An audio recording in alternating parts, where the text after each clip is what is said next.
ठीक बात है कि इनके साथ अन्याय हुआ है, इन लोगों की जवानी खत्म कर दी गई। ये किन लोगों ने किया? ये उन सरकारों ने किया जो आज उनकी बात कर रहे हैं। जो बेरोजगारी की बात करते हैं, जो रोजगार देने की बात करते हैं, वही तो श्रम मंत्री थे वहां पर। हालांकि जिस प्रकार से सूर्य नमस्कार है उसी तरीके से नमाज भी पढ़ी जाती है। क्या ऐसा नहीं है? आप उसको मिला करके देखिए, बहुत सी ऐसी 5-6 क्रियाएं ऐसी हैं जो उनके साथ जुड़ी हैं। अगर हम कहें कि ये मुस्लिम करते हैं, हम नहीं करते, ये स्वाभाविक बात है कि किसी भी राज्य का असर किसी दूसरे राज्य पर पड़ता है। शायद ये निर्मल सिंह जी का मकान नहीं होता तो इस प्रकार का बखेड़ा नहीं होता। ये राजनीतिक कारणों से इस प्रकार की जो कोशिशें की जाती हैं, तो मुझे लगता है उससे कोई फर्क नहीं पड़ता है। जय हिंद। आप देख रहे हैं बाहु एक्सप्रेस और मैं हूं आपके साथ शुभम लंगे। जम्मू कश्मीर की अगर बात करें तो इस समय जो चुनावी हलचल नजर आ रही है और चुनावी पार्टियां जो है वो काफी हलचल में हैं। विपक्ष जो है लगातार हमलावर है और रूलिंग पार्टी, अगर सेंटर की बात करें तो भारतीय जनता पार्टी और उनके जितने भी कार्यकर्ता जम्मू कश्मीर के अंदर हैं, उनके अंदर भी गतिविधियां जो है वो तेज नजर आ रही हैं। प्रदेश अध्यक्ष की बात करूं रविंद्र रैना जी, उनकी लगातार जितने भी जन सम्मेलन रहे, चाहे वो डोडा गए, चाहे वो जहां भी उन्होंने लोगों को संबोधन किया, उसमें जन सलाह जो है वो देखने को मिला। दूसरी तरफ विपक्ष ये हमला कर रहा है कि ये जो आने वाले समय में जब भी चुनाव जो है वो यहाँ पे होंगे तो भारतीय जनता पार्टी जो है वो यहाँ से एक भी सीट जो है वो जीतने में कामयाब नहीं रहेगी। लोगों की नाराजगी जो है उन्हें झेलनी पड़ेगी। इन सब पर चर्चा करने के लिए आज हमारे साथ farmer deputy CM Jammu Kashmir duty के हमारे साथ हैं। सीधी बातचीत करूंगा मैं कविंद्र गुप्ता जी से और जानने का प्रयास करूंगा कि भारतीय जनता पार्टी की रणनीति जो है वो क्या रहेगी आने वाले दिनों के लिए। कविंद्र जी, सबसे पहले तो आपका स्वागत है बाहु एक्सप्रेस में। धन्यवाद।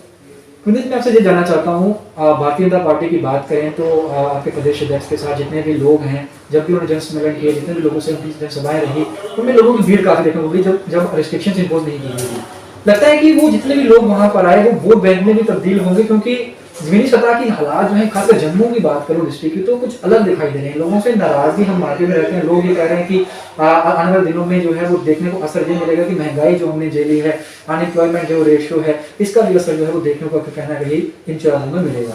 देखिए, जहां तक जन समर्थन का सवाल, भारतीय जनता पार्टी के साथ लोग खड़े हैं। विपक्ष जो कहता है, उनकी बातें किस प्रकार से होती हैं, विपक्ष किस प्रकार से विरोध करता है, वो आधारहीन विरोध है। लोगों को जो लाभ मिला भारतीय जनता पार्टी की सरकार के माध्यम से, लोगों का जन समर्थन चाहिए, ना कि विपक्ष का विरोध। सर्टिफिकेट जो हमें लोगों ने देना है, भारतीय जनता पार्टी डीडीसी के इलेक्शन में अपना रिजल्ट देकर के सबसे बड़ी पार्टी के रूप में उभरी थी। जम्मू कश्मीर के विकास की ओर जो कदम बढ़ रहे हैं, लोग भली भांति जानते हैं। 7 साल की सरकार में जिस प्रकार से जम्मू कश्मीर में कार्य किए गए, वो अपने आप में एक अद्भुत लगता है मुझे। कभी 70 सालों में कभी लोगों ने सोचा नहीं था कि इस प्रकार का विकास जम्मू कश्मीर में होगा। विपक्ष के पास मुद्दे तो कोई है नहीं। मैं विपक्ष से ये सवाल करना चाहता हूँ, अगर आपके साथ जन समर्थन होता तो आपकी पार्टी को छोड़ करके लोग क्यों चले जाते? चाहे वो कांग्रेस हो, चाहे पीडीपी हो, चाहे वो ये बाकी पार्टियां हों, लगातार एक उनको छोड़ने का सिलसिला जो जारी है, उससे साफ जाहिर होता है कि भारतीय जनता पार्टी को समर्थन मिल रहा है, केवल जनता का ही नहीं। और जो लोग अपने आप को वहाँ पर अस्तित्वहीन समझते हैं या सोचते हैं कि आने वाले समय में भारतीय जनता पार्टी एक बड़ा दल रूप में उभर कर आएगी, तो स्वाभाविक बात है उनके साथ लोग जुड़ेंगे, वो हो रहा है। एक चीज जानना चाहूंगा, आपने कहा कि जितनी भी पार्टी जम्मू कश्मीर के अंदर उनके लोग छोड़कर भारतीय जनता पार्टी में शामिल हो रहे हैं। अभी चुनाव जो है, चुनाव आयोग ने घोषित करे हैं कुछ राज्यों के अंदर, वहाँ पे चुनाव होने जा रहे हैं, लेकिन यूपी सबसे बड़ा राज्य जहाँ पर जो भारतीय जनता पार्टी की अपेक्षाएं काफी ज्यादा है कि हम वहां से इस बार पहले से भी प्रचंड बहुमत से जो है वो जीत कर सामने आएंगे। काफी असबस नजर आ रहा था भारतीय जनता पार्टी के, लेकिन एकाएक वहां से कैबिनेट मिनिस्टर से लेकर तमाम लोग जो है वो भारतीय जनता पार्टी का दामन छोड़ के जा रहे हैं। कह रहे हैं कि नीतियां जो है वो सही नहीं है और हम किसी और वजह से यहाँ पर आए थे कि हमारे लोगों को उद्धार होगा, लेकिन वो चीज जो है वो देखने को नहीं मिली, वजह से हम जो है साथ छोड़कर जा रहे हैं। ये कहना और कितना बड़ा नुकसान जो है, क्योंकि अगर कैबिनेट मिनिस्टर्स, एमएलए मिनिस्टर्स जो वहां से छोड़कर जा रहे हैं तो इसका भी खामियाजा भुगतना पड़ेगा, क्योंकि उसका सीधा असर जो है, लोग ये समझ रहे हैं कि यूपी में भारतीय जनता पार्टी जीतेगी तो उसका सीधा असर जो है वो जम्मू कश्मीर के अंदर आने वाले चुनावों में देखा जाएगा। क्योंकि स्वाभाविक बात है कि किसी भी राज्य का असर किसी दूसरे राज्य पर पड़ता है। जो लोग योगी जी की सरकार में मंत्री रहे, 5 साल की सरकार रहती है, 4 साल 11 महीने 29 दिन उनको वो चीज़ें नजर नहीं आ रही। ये लोग विचारधारा के साथ जुड़े नहीं रहते हैं, ये लोग सत्ता के साथ जुड़े रहते हैं। उनको लगता होगा, शायद उनको गलतफहमी होगी कि भारतीय जनता पार्टी सरकार द्वारा नहीं आएगी। अलग अलग जो मीडिया चैनल्स हैं उसके द्वारा भी आपने देखा होगा कि भारतीय जनता पार्टी को 300 से ऊपर सीटें समेत दे रहे हैं, और आज भी जो 44% लोगों का समर्थन भारतीय जनता पार्टी के साथ है। और कोई एक चैनल की बात नहीं कर रहा, जो भी विश्लेषण हो रहा है, जो भी इस प्रकार की सर्वेज हो रही हैं। दूसरा, एक अच्छे मुख्यमंत्री के रूप में जब बात होती है तो योगी जी का जो ग्राफ है वो सबसे ऊपर है। ये तो आने वाली परिस्थिति बताएगी। मैं कहता हूँ कि जब कंपैरिजन करें तो उस वक्त साफ देखा जा सकता है कि लोग, कोई भी व्यक्ति होगा वो गुंडागर्दी नहीं चाहेगा, कोई भी लोग होगा वो वहाँ पर दंगे फसाद नहीं चाहेगा।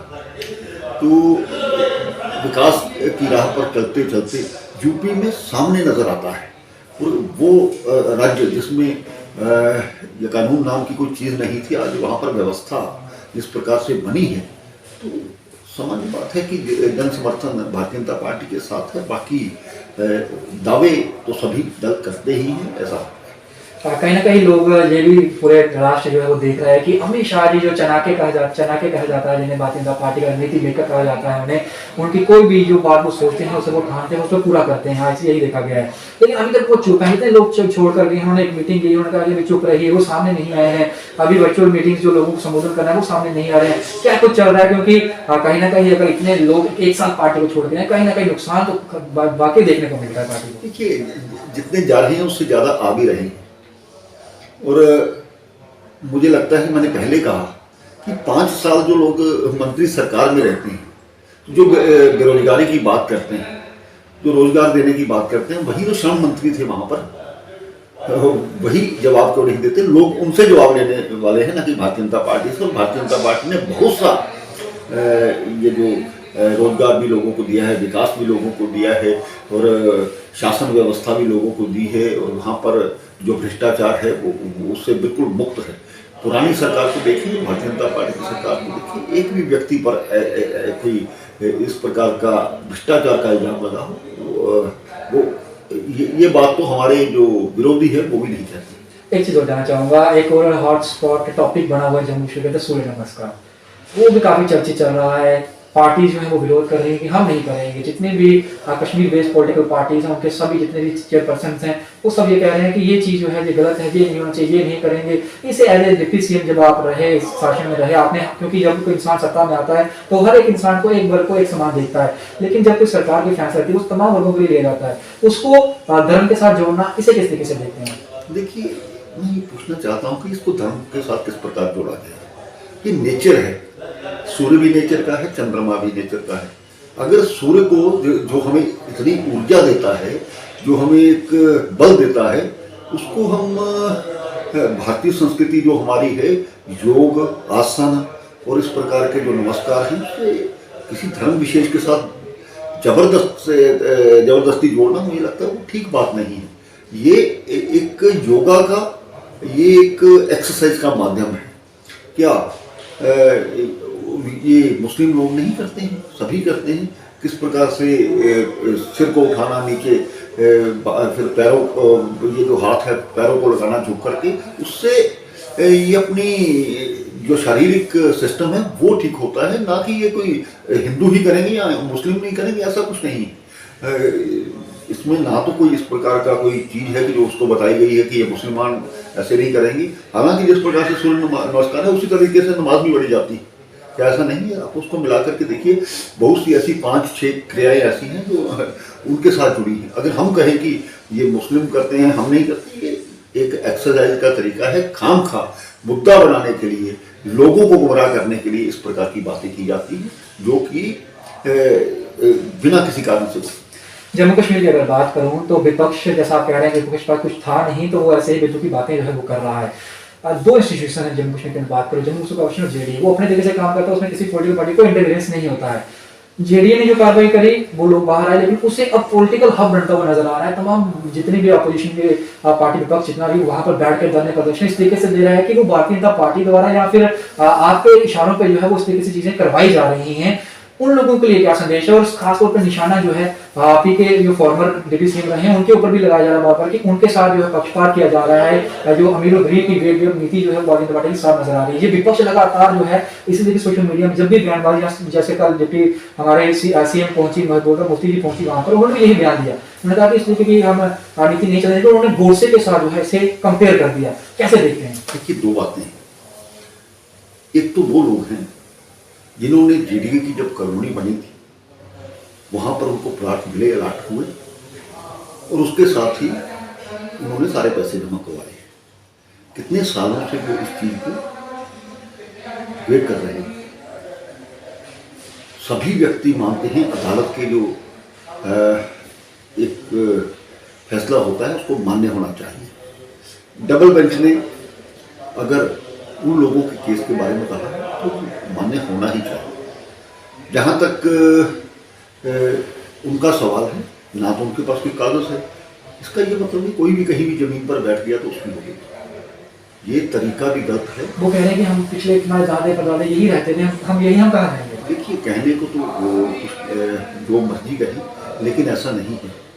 बहुत से ऐसे लोग हैं जो इन लोगों को आगे करके पीछे से कोई राजनीतिक रोटियां सेक रहे होते हैं, लोगों को गुमराह कर रहे होते हैं। सरकारी ज़मीनों पर इस प्रकार से वो करें, वो भी गलत है। ठीक है, अगर वो कहीं इस प्रकार की उनके वो बात करते हैं तो सरकार उनके बारे में सोचे, उनको कहीं जगह दे। जिन लोगों ने प्लाट पैसे दिए हैं उनका भी तो उनके साथ तो न्याय होना चाहिए। जहाँ तक डॉक्टर निर्मल सिंह जी के सवाल की बात की, डॉक्टर निर्मल सिंह जी की वो अपनी प्राइवेट जगह है, कोई मैं पूछना चाहता हूँ क्या उसके आसपास कई मकान नहीं बने? सभी मकान वहाँ पर बने हैं, लोगों ने। तो किसी शायद ये निर्मल सिंह जी का मकान नहीं होता तो इस प्रकार का बखेड़ा नहीं होता।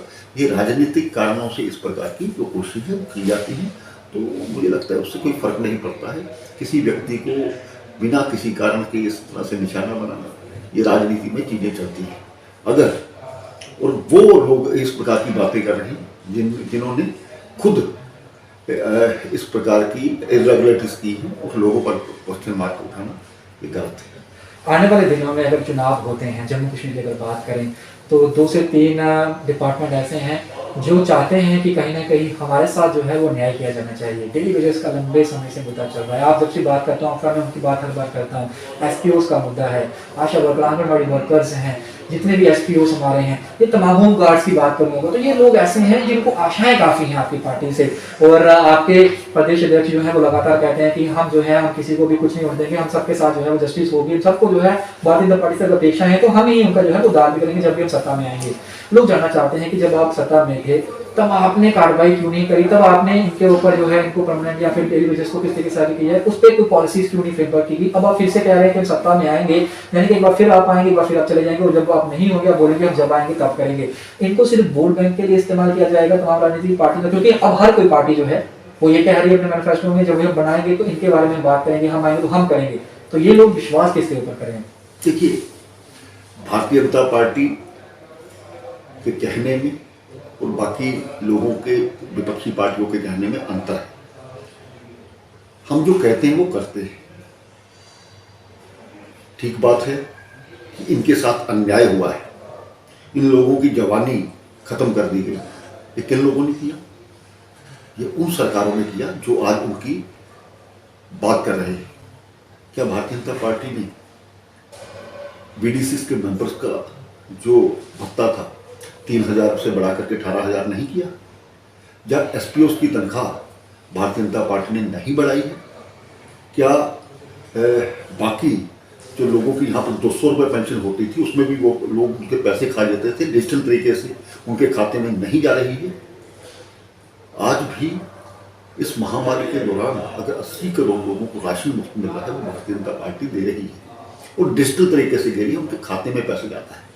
किसान निधि जो लोगों के खाते में जाती है, इन लोगों के साथ न्याय होगा। जहाँ तक हमारी सरकार की बात करें, 70 साल हम सरकार में नहीं रहे, हम सिर्फ 3 साल सरकार में रहे हैं।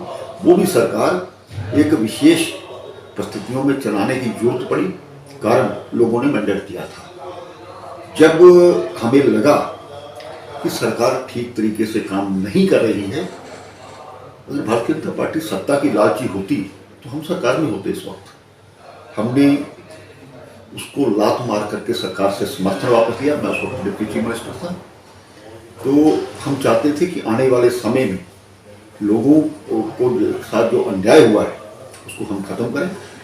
इसमें फाइनेंशियल मैटर्स इन्वॉल्व हैं। और आपने देखा होगा पिछले दिनों अमित शाह जी आए थे। बहुत से ऐसे लोग, बहुत से ऐसे मुद्दे मिनिमम वेजेस को लेकर के और दूसरी चीज़ों पर बात जो करके गए हैं उन्होंने की है। और उन्हें उम्मीद करनी चाहिए जल्दी ही इन लोगों का कल्याण होगा। जो 500 रुपये पर, 2000 रुपये पर, 5000 रुपये पर लोग लगे हुए हैं, जब मिनिमम वेजेस मिलेंगे, कम से कम उनकी जो पे है 18,000। और ये मैं बताना चाहता हूँ, ये भारतीय जनता पार्टी सरकार, केंद्र सरकार के माध्यम से हुआ है। और जल्द इसका जो पैसे हैं उनको यहाँ पर पहुँचेंगे, उनको साथ इंसाफ मिलेगा और भारतीय जनता पार्टी करेगी। जहाँ तक बाकी लोगों का सवाल है कि जो डेली वेजेस थे, टीचर्स थे, कुछ और थे, उनके साथ सरकार ने वादा किया था 7 साल बाद पूरा करेंगे, लेकिन उन्होंने किया नहीं। वो भी जो उनकी समस्याएं हैं हम उनका समर्थन करते हैं।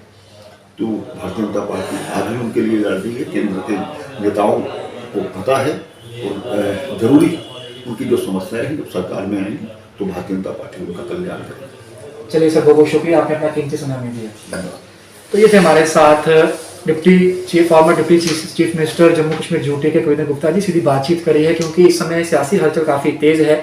और जम्मू की अगर बात करें तो जिस तरीके से सियासी माहौल बनाया जाए, चाहे वो जेडीए चाहे जेएमसी की बात की जाए, तो कहीं ना कहीं पार्टियां जो विपक्ष की हैं वो भारतीय जनता पार्टी को घेरने में लगी हुई हैं। लेकिन भारतीय जनता पार्टी का खेमा अध्वस्त नजर आ रहा है और उन्हें लगता है कि यूपी में जो जितने भी राज्यों में चुनाव हो रहे हैं वहाँ पर भारतीय जनता पार्टी जीत कर आएगी और उसका सीधा असर जो है वो आने वाले दिनों में जम्मू कश्मीर में देखने को मिलेगा। और साफ तौर पर उन लोगों के लिए एक संदेश भी दिया है यहाँ से एक बार फिर से कि आने वाले दिनों में जल्द ही, जब अमित शाह जी यहाँ पहुंचे थे तो उन्होंने मिनिमम वेज एक्ट जो है उस पर डिस्कशन करी थी और जल्दी उस पर फैसला जो है लिया जाएगा। जैसे ही वो हमारी यूटी के अंदर लागू होगा तो उसका सीधा जो बेनिफिट है तमाम उन वर्गों को मिलता हुआ नजर आएगा जो लोग इतने सालों से, लंबे सालों से जो है वो इंतजार कर रहे हैं कि आखिरकार हमें जो है हमारा हक जो है वो मिलेगा। अब हक बताएगा कि आखिरकार जो बात की गई है उसे पूरा जो है वो कौन सी पार्टी और कब किया जाता है। तब तक के लिए आप बने रहिए बाहु एक्सप्रेस पर। अपनी कमेंट बॉक्स में अपनी राय रखना ना भूलिएगा। मुझे दीजिए इजाजत। जय हिंद।